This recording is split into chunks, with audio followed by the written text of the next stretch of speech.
Gusto niyo po mawala yung kamalasan sa inyong tahanan, okay? Sa labas, mga inggit, mga chismis or mga ano po, mga para lang mag-akit ng swerte.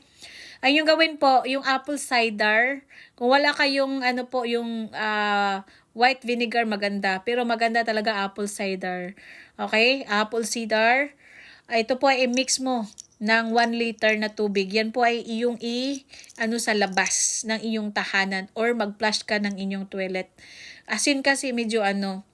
Tapos ang ano po, suka talaga the best kung sa i-flush nyo sa toilet. And then kung gusto mo naman, lemon. Okay? Lemon. Pwede yung lemon, pigaan. Na kung gusto mo talaga na maraming pera papasok sa'yo, magawa ka po nito.